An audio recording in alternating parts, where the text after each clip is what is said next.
ଏପରିକି ଜଣଙ୍କର ମୁଣ୍ଡକୁ ମଧ୍ୟ ଅଲଗା କରିଥିଲେ ନା ଘର ଲୋକ ନା ପୋଲିସ ଏହି ହତ୍ୟାକାଣ୍ଡ ସମ୍ପର୍କରେ କେହି ବ୍ରହ୍ମପୁରରେ ଡବଲ ମର୍ଡର ବିଭତ୍ସ ହତ୍ୟାକାଣ୍ଡ ଜଣଙ୍କର ମୁଣ୍ଡ ଆଉ ଆର ଜଣଙ୍କର ଗୋଛି କାଟି ହତ୍ୟା ମୃତ୍ୟୁବରଣ କରିଥିବା 2 ଜଣ ଯୁବକ ସମ୍ପର୍କୀୟ ଭାଇ ବୋଲି ଜଣାପଡ଼ିଛି ସେମାନଙ୍କୁ ଧାରୁଆ ଅସ୍ତ୍ର ଯୋଗେ ହାଣିଥିବାର ଅନୁମାନ କରାଯାଉଛି ତେବେ ପୋଲିସ ବର୍ତ୍ତମାନ ପର୍ଯ୍ୟନ୍ତ ହତ୍ୟାକାଣ୍ଡର ପ୍ରକୃତ କାରଣ ଜାଣିପାରି ନାହିଁ କୋଡାସିଙ୍ଗି ଅଞ୍ଚଳର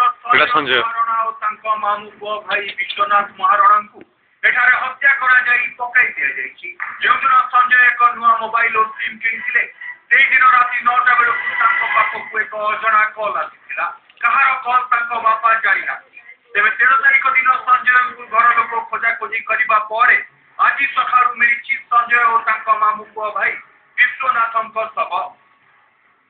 बहुत राति गोटे बेलू मत से फोन कला मु इंजीनियर स्कूल पाखे अच्छी आ मत विश्व भाईना छाड़िया जाऊना तुम्हें आस मुझे मुझे राति पर पदारे काली आसली इंजीनियर स्कूल पाखे खोजाखोजी कली से कुआड़े दुसला राति पढ़ी कौन आगुरी शत्रुता क्या पाखे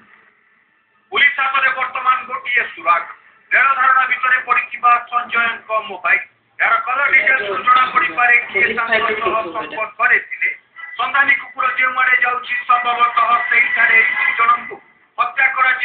रेल लाइन कड़े पकई दि जाए घटना पर पुलिस और साधारण लोकर हत्याकांड स्थल को सुଅ छुटी ପ୍ରାଥମିକ ତଦନ୍ତରୁ ଏପର୍ଯ୍ୟନ୍ତ କିଛି ଜଣାପଡ଼ୁନି ମାମୁଲି ଏକାଠି ରହୁଥିଲେ ଆଉ କ'ଣ ହେଇଛି କାଲି କେତେବେଳେ ସେମାନେ ବାହାରିକି ଆସିଛନ୍ତି କ'ଣ ହେଇଛି ସେଟା ଇନଭେଷ୍ଟିଗେସନ୍ ଜଣାପଡ଼ିବ 13 ତାରିଖ ରାତିରେ ଆଇନା ବନ୍ଧ ସାହିରେ ପୁଲିସ ଉପରକୁ ଅପରାଧୀ ବୋମା ଫିଙ୍ଗିବା ପରେ ଆଜି ସକାଳୁ ଡବଲ ମର୍ଡର ଏହି ଘଟଣା ସତ ଯେମିତି ବ୍ରହ୍ମପୁରକୁ ଉତ୍ତ ବୋଲାଇ ଦେଇଛି ବ୍ରହ୍ମପୁର ରବି ଡାକ୍ତରଙ୍କ